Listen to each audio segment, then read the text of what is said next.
Welcome to Dan Really Likes Wine, brought to you by Norman Goodfellows, and welcome to what's allegedly autumn in Johannesburg. It's 30 degrees approaching May, winter shows no sign of arriving, and if that's reason to smile, well, even more so, some incredible restaurant deals that have popped up over the next little while at the restaurants of the great Luke Del Roberts. And so today I'll be sitting at the Potluck Club trying out part of a really good 6-course menu, one that's also available with variations at the Potluck Club in Cape Town, the Short Market Club over my shoulder also here in Johannesburg, plus at Fledglings and Salon in Cape Town. Some great deals. A little later, my good friend Greta Wonder, who looks after Potluck Club, will run me through all of those deals, as well as some of the food that's on offer, and most importantly, some of the wine. And for me, that's the really cool thing. You're saving so much money on some great Luke Del Roberts meals, you can afford a little extra on the wine list, which have always historically been so good at all of Luke's restaurants. Now, do those restaurants include any wine from either Krone or Bosman?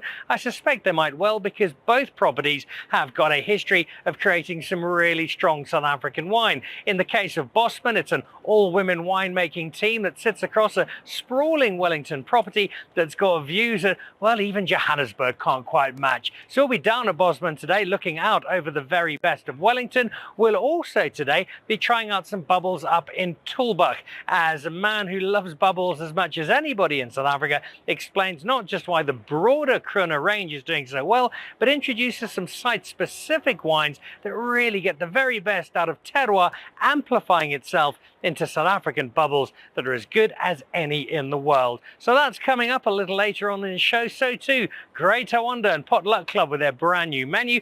First of all, though, let's head down to Wellington. A glorious day, beautiful views, and some rather special wine with one of my favourite winemakers.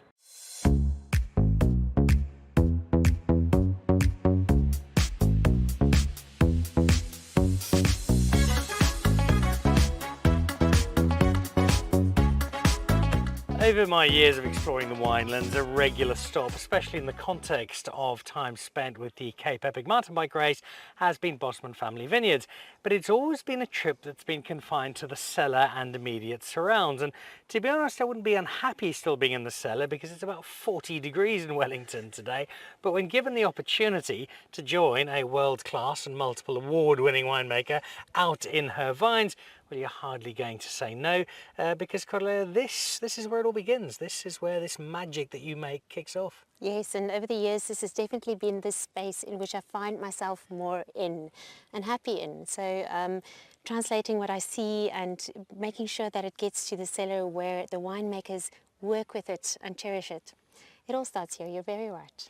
And I've seen that trend increasing. I don't think winemakers have ever not been in the vineyards, but the more conversations I have with winemakers, more and more time is spent out here, because the understanding really is, as much as you are able to work some genius in the cellar, you've got to have the right fruit to be able to kick off with. Absolutely, and there are so many things that you can anticipate by just being here, seeing it evolve.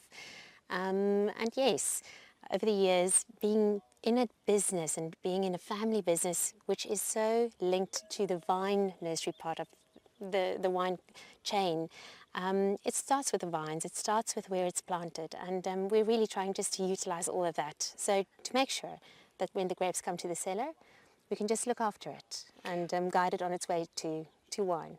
Now, I remember the first time I came here, and there was this guy on the microphone at the mountain bike race who was annoying you because he wanted to drink some wine as well. You were very kind and very generous with introducing me to your wine.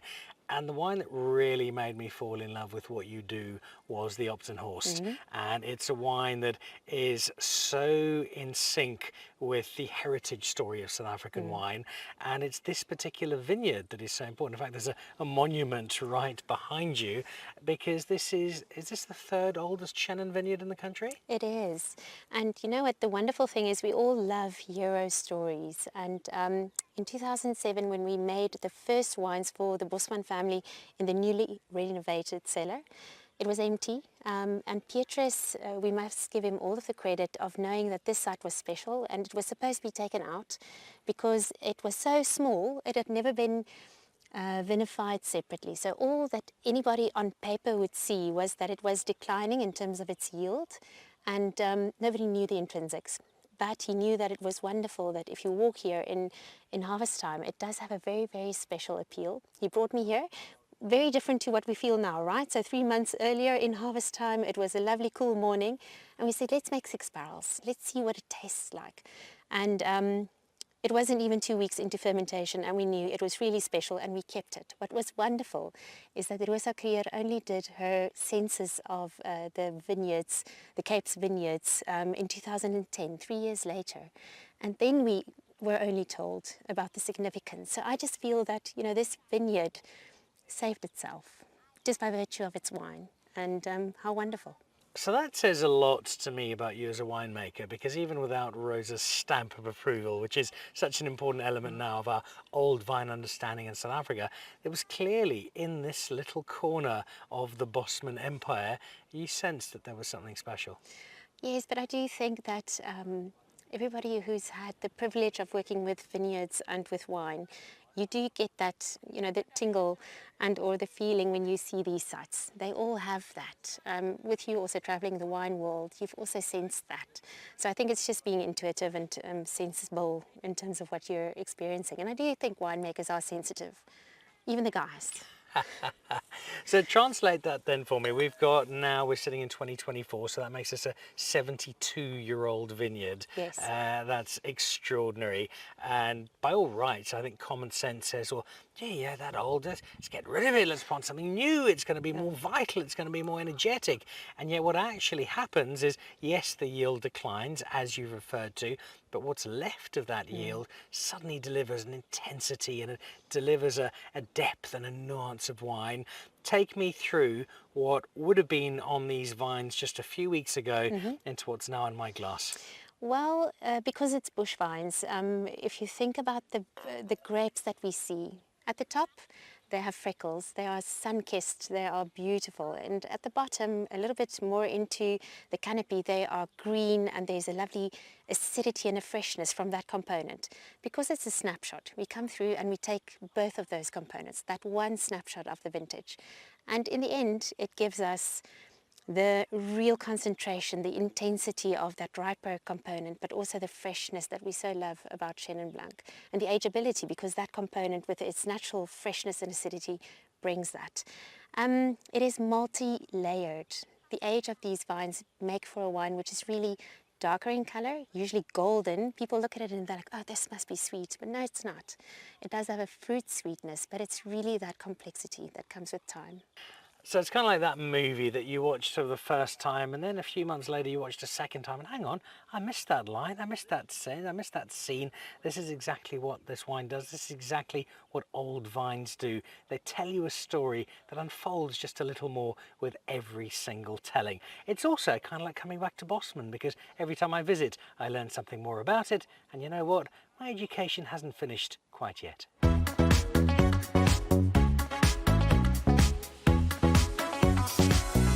So from the third oldest Chenin Blanc vineyard in the country to one of the most staggeringly beautiful places I've been in the winelands, and there sure are enough of them, but this is just exceptional, and not just exceptional for the beauty of it, but there's also a real sense of we're right in the middle of the wine world in South Africa.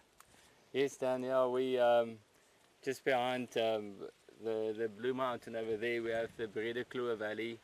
Behind the Green Mountain we have Tulbagh. We can see Riebeek and Swartland over there, and to my back we have Simonsberg, Stellenbosch, and Table Mountain over there, Durbanville Hills.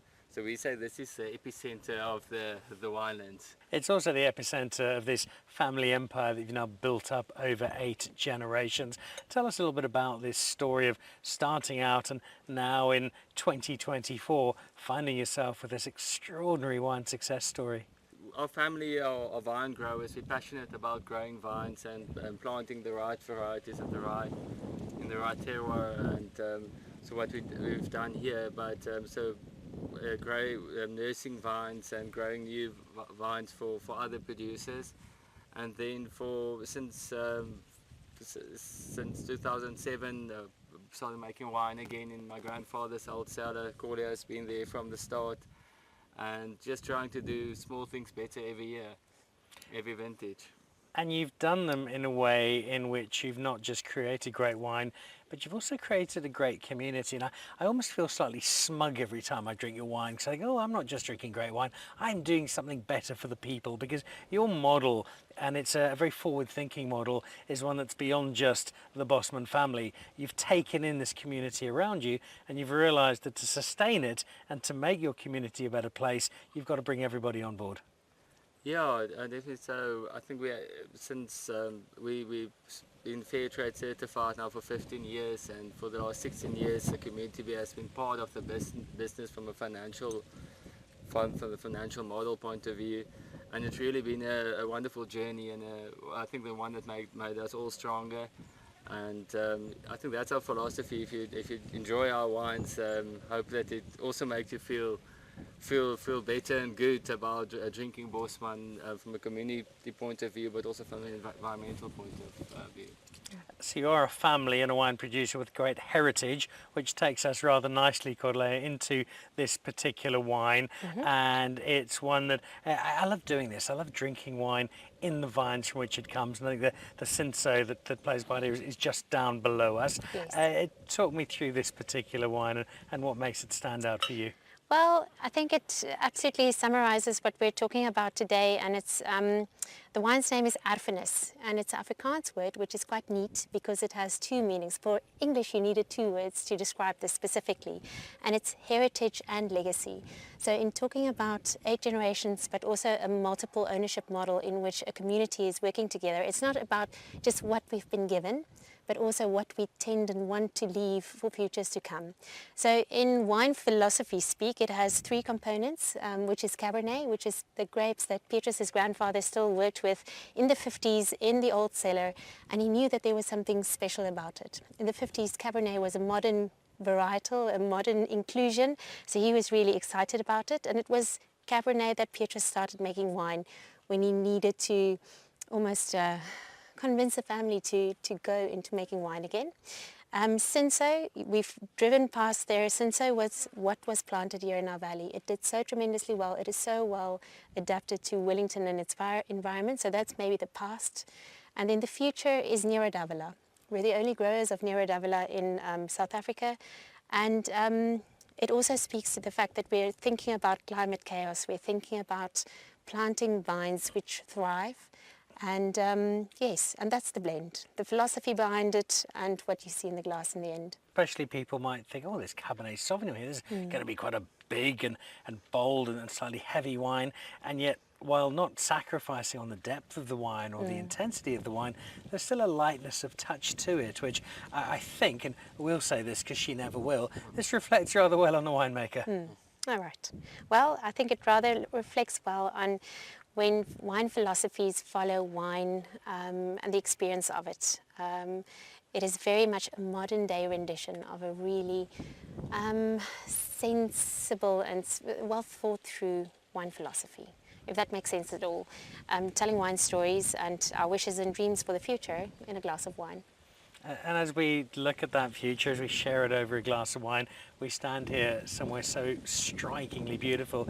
When you look across this and you take a moment to just step back and think, hey, I'm the guardian of 8 generations and counting, because I met the next generation and they're looking quite promising as well.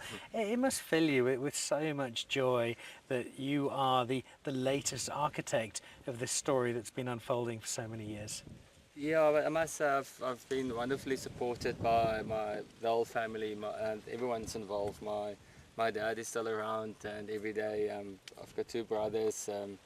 Also, we're having regular lunches together and then dinners. So yeah, it's all whole family. I think it also takes some pressure off that you have a brother backing you. And a wonderful team. I think like Corle has been here from the start.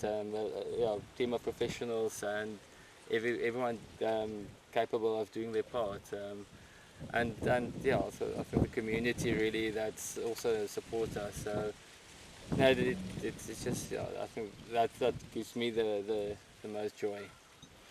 The wine we're drinking at the moment is a blend, and that speaks, I think, so nicely to the Bosman story. It is a wonderful blend, a blend of the history of the 8 generations who've made it up to where we find ourselves today, but also a story looking to the future, bringing in a community beyond just the immediate family, and realizing that to ensure that that future is as bright and exciting as the past needs to be a more inclusive one. And that, above all, is a wonderful lesson for the South African wine industry.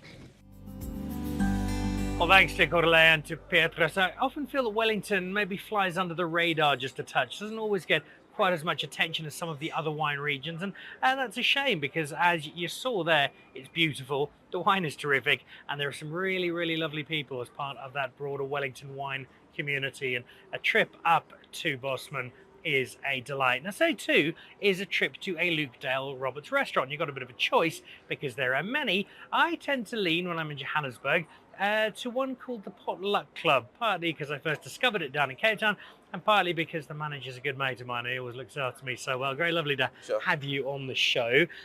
We were just having a look at Bosman and looking down over there. You, of course, spent a good chunk of time down in the Cape. How much do you miss Cape Town and the winelands?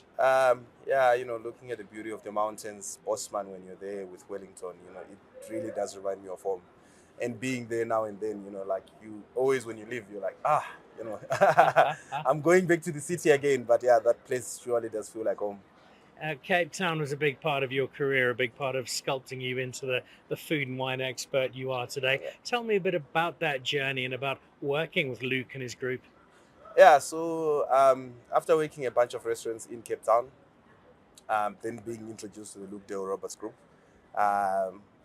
meeting these guys that are exploring with flavors, that are doing something relatively new in South Africa, it was absolutely amazing. Then actually I had a chance to actually start developing my palate in terms of food, explore to go for something that is a little bit more than chisanyama and pap and face, and then actually trying to try a little bit of extra combination of flavors. And I would say that actually got me to get out of my comfort zone with food and wine. Just knowing that food, you can make it in so many different ways, and it can still taste amazing in so many different aspects, not just the ones that you traditionally know. Because I think for me, meeting Luke, I was very much of a traditional eater rather than an experimental eater, and I think that is what changed, just being more experimental with food and wine. And if there's anyone who's going to do that, it is Luke, because traditionally, if you look at the original days of the test kitchen and pretty much every restaurant of Luke's you go to since, it's very rare that you order a starter, a main course, and a dessert. Yeah. It tends to be lots of different plates, lots of different flavors, and a real journey of food and wine experience. Yeah, a real journey. It takes you through, all the taste buds, takes you through all the different textures, takes you through to pay attention, like, flavors, exotic flavors, local flavors, what other spices, and all these different spices. And I think going through that journey, and also going at the same time through the journey of South African wines, where, like South African wines were just becoming also to make these such incredible wines. And, spices and wines and food, it just made sense at that time, But was there a particular dish, a particular wine that was a light bulb moment? You're like, oh my goodness, right now I get what all of this is about. So yeah, funny enough, there is, I think my light bulb moment with wine was the Ciderberg Cabernet Sauvignon. So I tasted a bottle of Ciderberg Cabernet Sauvignon, back in Kirstenbosch. I think it was me and my two mates were sitting there. And if I recall correctly, I think it was the 2009 vintage. And yeah, that was a light bulb moment. And I was like, wow, I can actually taste the flavors. I can actually taste, what this wine is all about. You can actually relate and go back to Ciderberg, to the mountains, and actually see where the wine was made. And that was a light bulb moment for me. Big part of your journey. It's brought you up now to Johannesburg. You've swapped Cape Town for the slightly bigger city. Potluck Club here. Tell me a bit about the restaurant, how it works, and what for you the real attraction is. So Potluck Club is built on a sharing concept, built on a family-style dining system. But the whole idea of the dining, and that makes me want to be a part of this, and that actually drives me, is the conversation part of it. That you can actually sit and have a conversation of whatever is on here, and about life, and still enjoy every plate that comes together, and then we can talk about each and every single thing that will come to us with our own experiences. And I think that sparks, because even for me, coming from a different culture and coming from a different background in terms of food, whenever people meet at potluck, it's about meeting those cultures and coming together and having a conversation about food, about life, about everything else. Now, if I remember the early days of Test Kitchen, you needed to either know a world leader, be in the Forbes top 50 in the world, or somehow be related to Luke just to get Yeah. onto the long list for the reservation. Yeah. And it was both impossible to get in and very, very expensive. Yeah. Today we've got something completely different because you've introduced a lunch menu across the group, the Yeah. prefix menu, which I think you might have your numbers slightly wrong, but I'm very happy if you do, Yeah. because it's a ridiculous price for some great food. Yeah, so I think the whole idea is, coming into winter with the lunch prefix menu is to actually get people to come and enjoy and, have the potluck experience, talk about, have all those conversations. But as you said, without you breaking your bank, without you living, slightly a little bit yet, but just coming purely for the food, during the winter months, enjoy with friends and family, and live satisfied and actually try give us an opportunity to provide you with the potluck experience. Now, it's 6 courses for 450 Rand. Yeah. And you might be thinking, oh, it's going to be one of those restaurants where they give us this minuscule little dish where I require a microscope to be able to identify the meal. Yeah. Here's your proof that that's not the case. I asked you for one of the 6 just to try them out. Yeah. And you've opted for some peri-peri chicken here. Yeah, the peri-peri chicken. So I think coming down to Joburg as the potluck club with the Luke Dale Roberts being, in Cape Town for such a long time, we wanted to include a dish that is also an identity of the potluck club, both in Cape Town and in Joburg, and to get that on the menu so people can actually know our identity as potluck club. And I think the peri-peri chicken represents that. Such a wonderful combination of dish flavors that happens there. When Luke did this dish with his chefs in Cape Town, and we brought it down, and we always say it's one of our family favorites. So we had to have a family favorite so that when people come, they can understand our family style dining concepts and our family style of eating, and also understanding that we are a family actually ourselves. Well, let's try it. This is one of the 6 dishes that is on the prefix menu. It's definitely got a bit of a bite to it, Yeah. but a really nice bite. And it's also what I want with peri-peri chicken. I want some bite. I don't want to be hospitalized. Yeah. I do want a bit of a bite, and then I want chicken that is still succulent and moist, and that's what it is as well. Throw in a bit of feta. I think you've got some nuts on there and some fresh coriander. Basically, this is Nando's that went to private school, isn't it? It is Nando's that went to private school. Yeah, you have a touch of that Portuguese influence on the peri-peri base, which is actually the influence of the dish.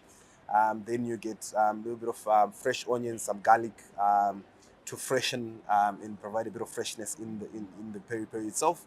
And then the ayo blanco, a little bit nuttiness. It's also a sourdough bread sauce that balances it out with the feta as well, just to balance and tone down the bite of the peri-peri chicken. Yeah.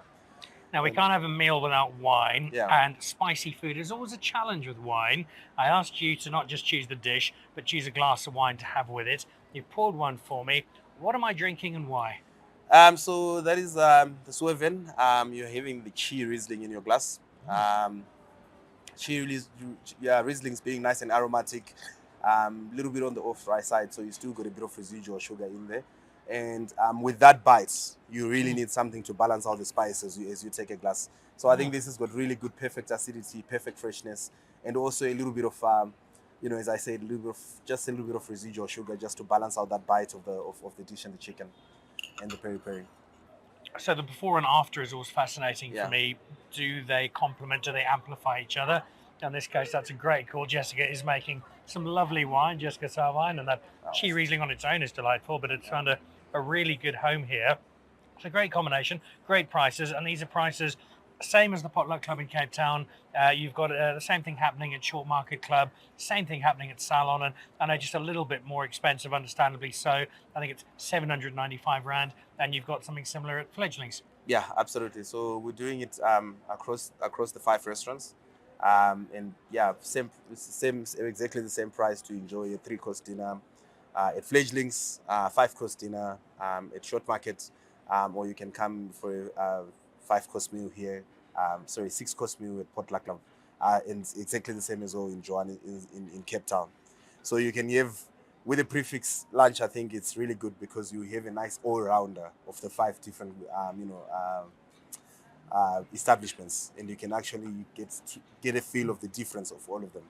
Now It's that amazing. in its own is a really, really good offer. However, you've gone one step further, because if I come and eat here at the Potluck Club, I'm going to walk away with a voucher that's going to make my experience even better when I come back. Yeah, awesome. So if you go and eat at one of the establishments, what you get is you get a small little voucher, and then that voucher will allow you a bottle of wine for your table when you come.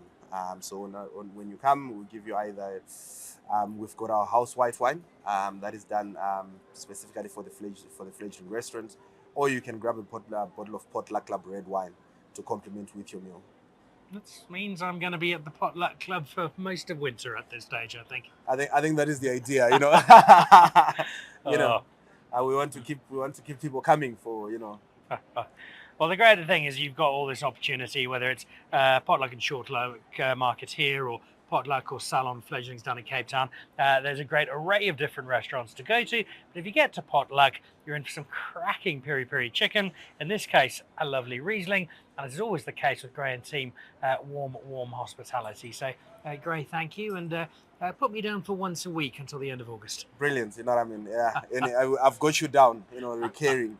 Well, I shall be back then next week and many more thereafter. Cause for celebration? Well, celebration is bubbles, and that's exactly where we head next. Rüdiger Gretschel is a man with a deep love of all things bubbly, and it's his understanding of Krone in particular and the art of the single vineyard Cup Classique that is taking South African bubbles into uncharted territory, and doing so with great excitement.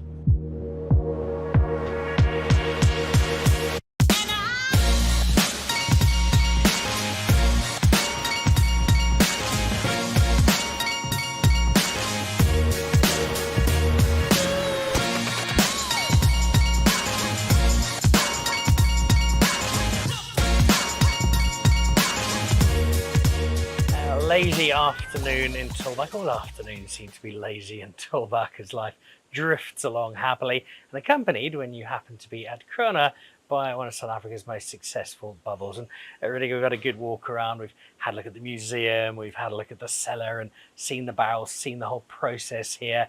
But it is driven by this remarkable success story. Give us the snapshot of how Krone came to be and just how it's done so remarkably well.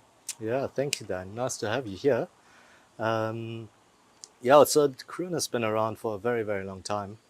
The Krone family came to this farm as far back in 1710, and after eight generations of winemaking, they ran into some financial difficulties, unfortunately, which enabled us to essentially take over the vineyard and the brand 12, 13 years ago, and then we went about reinventing it, cleaning up, planting new vines, and here we are today with, after a lot of hard work, with an unbelievable brand and making some of South Africa's best Cup Classique.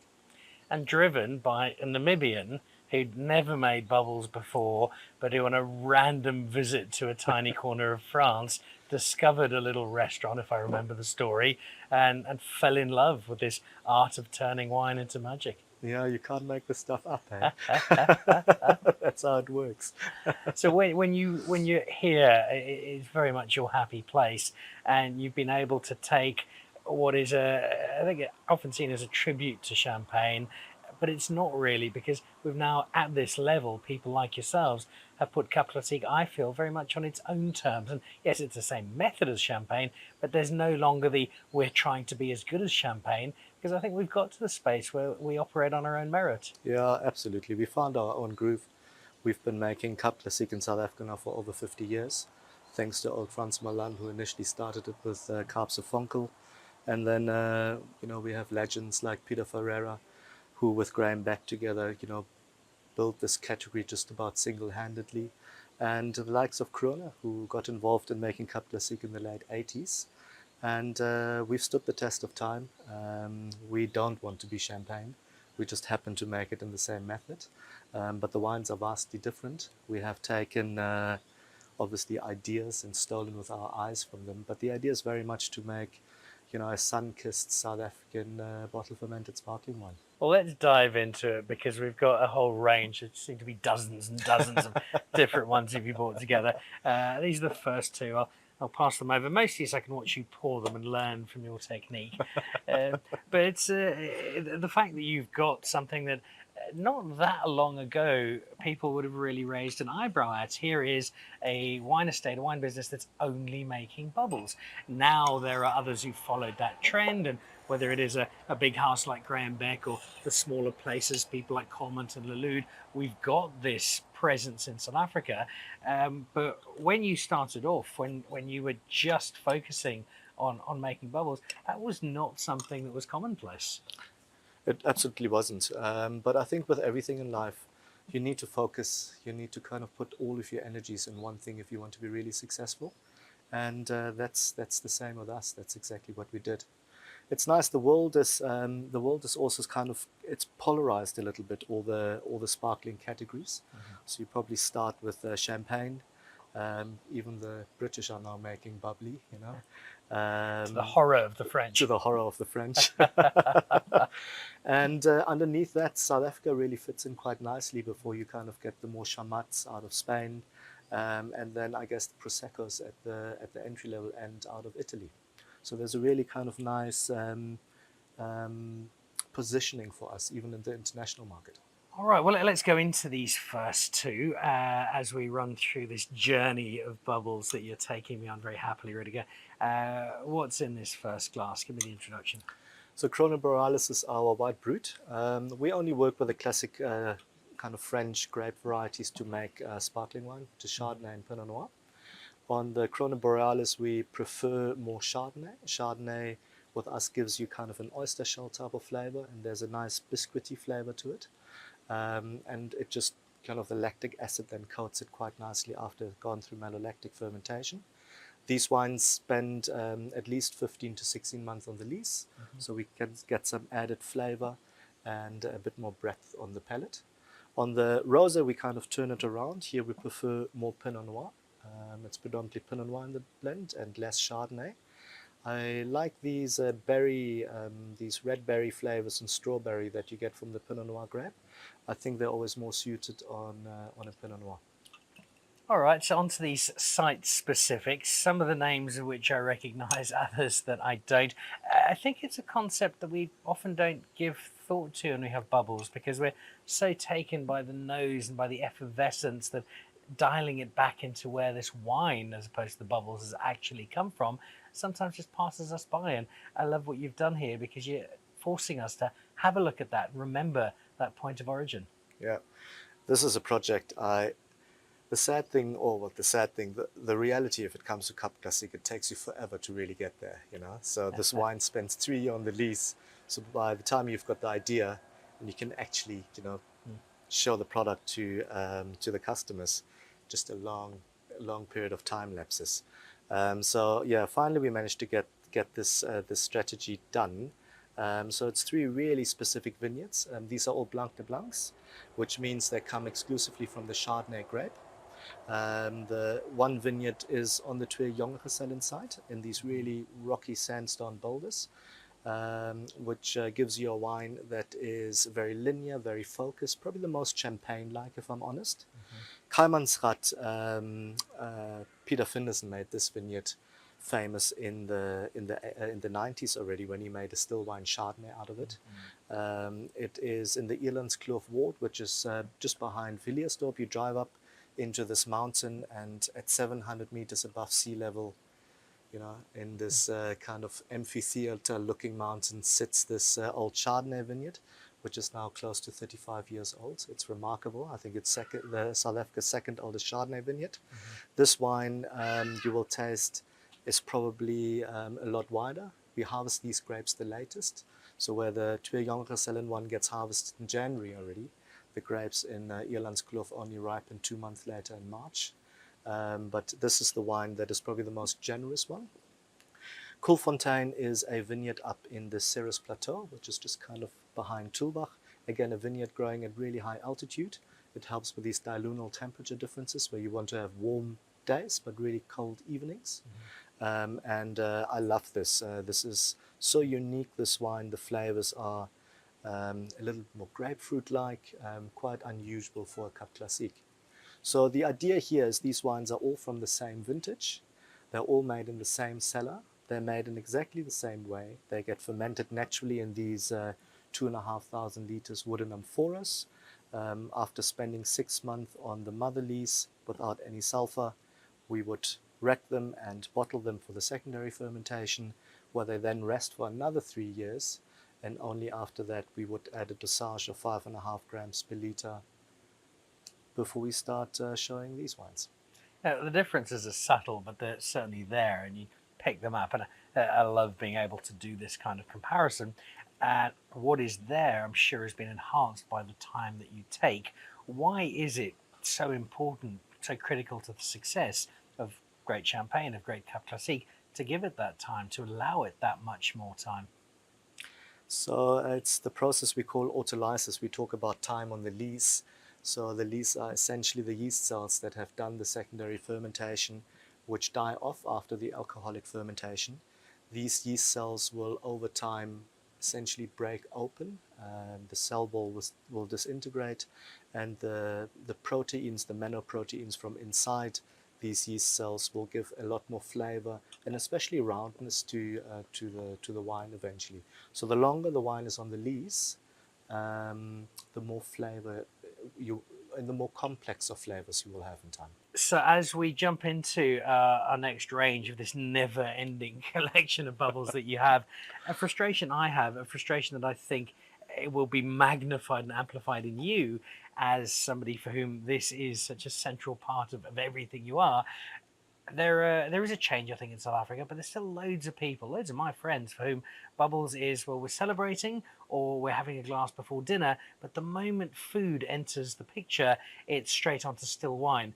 And I think we lose so much of the potential of bubbles and food to come together so beautifully as they can. It is a celebratory drink, and I hope it stays that way. But you're right. There's so much more to this wine than meets the eye. And look, humankind has been making wine for the last 6,000 years. And it's always very much around meals and food. And with lighter meals, salads, this is an ideal drink. You can really go a long way. And that's pretty much where wines like this amphora come in. This is again a Blanc de Blanc. This time around though, the idea is to make a completely natural Cup Classique. I guess a really geeky wine. There's no dosage on this wine, so it's 0 dosage, which means it's completely dry. Yet we fermented in amphora to kind of go back to, I guess, how wine was made a very long time ago, to get a very call it neutral flavor of that clay vessel. Now, I'm going to put some people off immediately when I tell them that the first thing that leaps out of the glass to me is aged pecorino. Associating a fairly pungent cheese with wine is not always, from the marketing department, something that's endorsed. But what it speaks to is the way that this wine is made, and the fact that, as you say, you've taken on that geek element to it and produced wine. And it's not going to be for everybody, certainly, no. But for me, that's the beauty of your range, is that if you like bubbles at all, and if you don't, there's clearly something wrong with you, you will find something. And you won't expect everybody to love all of them, because we all have different tastes. We'd be a rather boring species if that wasn't the case. And this is going to hit a smaller market, perhaps, but a market that's going to absolutely love the fact that this is something you're producing. Yeah, thank you very much. I think that's the beauty about wine, that it is vast, and that we do celebrate all these differences, and that you go into this wine journey to experience all of these differences. Hence, I'm making wine and not, beer or vodka. I'm sure God didn't give us the potato or the molasses to ferment into vodka. I was born in Ireland and my wife is Greek, so potatoes definitely belong in the oven in our house. I'm not going to win this one. All right, so there is Blanc de Blanc, of course, just being Chardonnay, as is the second. And this is something that I'm seeing at restaurants, the chefs I speak to, if I talk to the team at Norman Goodfellows, they're saying this is what is moving, especially in Johannesburg. And it's not necessarily my favorite space, but it's got a huge audience. And I like to see it as almost a gateway wine, and that for people for whom that haven't had wine before, oh no, it's a bit tart, it's a bit harsh. Yeah. You give them a night nectar in your case, that demi-sec, that nectar is now calling it in South Africa, and because of that added sweetness, it's gently lowering people into the wine world and helping them start that journey.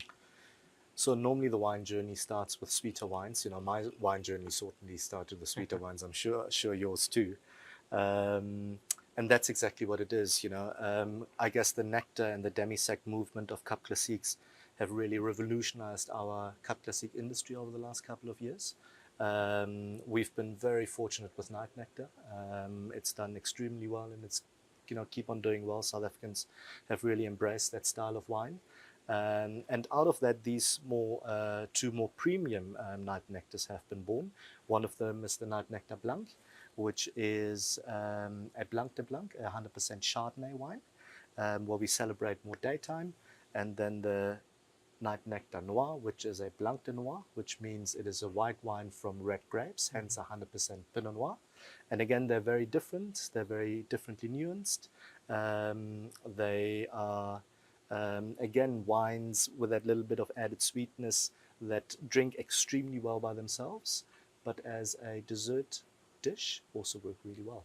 So I'm going to tell you where I think they work really well. As somebody who normally wouldn't drink, I like zero dosage, I like bone dry, that's my space. But where I have had Night Nectar, and maybe speak to the marketing department to work on this, because I think it's brilliant. I don't drink coffee, I just don't like the taste of it. But when I'm out on safari with the family in the morning, and you want that kind of lift you up, give you a boost, because it's got that extra sugar to it, I find a glass of nectar, maybe two, at about 7:10 in the morning when we're out on safari, gets my day going brilliantly. That'll get you going, hey? Makes the lines roar, hey, Dan? Yeah, you tend to start seeing a few more of them, but it does work brilliantly. Rudiger, it's an absolute joy. I haven't been here for a little while, and to come back and to see it flourishing as it is fills me with joy. What I really love about you guys is not just your passion for bubbles, yours in particular, but I think the whole team and the success that you've had.